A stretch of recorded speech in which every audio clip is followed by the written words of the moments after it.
So hello, yeah, I've been introduced correctly by Jack. Thank you. I'm Alice, and I'm the designer at Open Utility, and we are a clean web-born energy startup.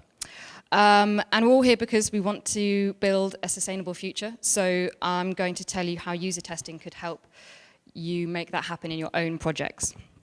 So just quickly, what is user testing?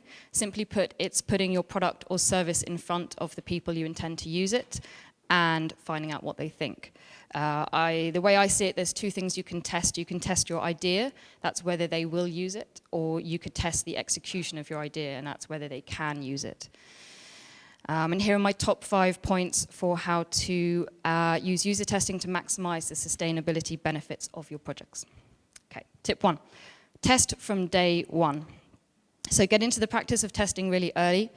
The more waste you reduce by testing and learning what works and what doesn't, the faster you'll get to a better product. It's really easy and cheap to test. You don't need to pay another company who can do it. You can do it yourselves. So invite some people who would be potential users of your product or service to have a Skype chat or come into your office. Tell them you're going to talk to them for an hour and ask if they're happy to be recorded. Have a script prepared that tests the flow or the page that you want to look for, and make sure that they speak loudly their thoughts and ideas as they're going through it, because you're not a mind reader. And while they're doing it, make observations about what you see as they're doing it. So if they missed an important piece of information, or if they couldn't find that button you expected them to click. And at the end of it, thank them for their time and tell them it was really useful, even if it wasn't. Number 2, test the ugly things. So you might be really nervous about showing ugly, unfinished designs in front of people, but you'll get a lot more from doing that than if it's polished and pretty.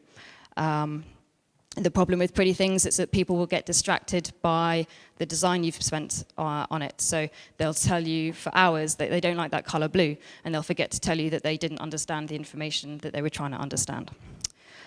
So by ugly, I mean hand-drawn sketches, basic wireframes with very little visual style on them. Those are really good things to test with. You'll get a lot from that. And once you're there with the product, obviously you can test with the real product and something that looks a lot smarter, but test with the ugly stuff. 3, test regularly.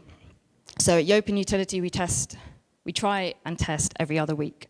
It takes time, roughly about a day per test. I mean, you can get more in per day if you can get them lined up neatly, but that often doesn't happen. The admin time in the test is trying to get someone there, writing the script, doing the test, writing it up, and doing the analysis after it as well. But it's worth it. The upfront cost will save you time in the long run as you build a better product. So another thing to add here is that not every test is going to be useful. So expect that about 1 in 5 is going to be a dud, and you're not going to learn anything new from that one.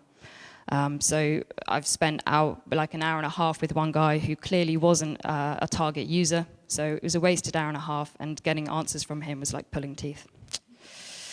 4, have the whole team involved in testing. So it's not just the designer's responsibility to do this job. Everyone should be involved. CEO, CTO, admin guy, community manager, you name it, they should all be involved. The way we handle this Open Utility is, although I normally write and conduct the tests, everyone is, if it's a remote test, everyone's listening via Google Hangout, and then they can put in extra questions via the chat if they think of anything while the test is going on.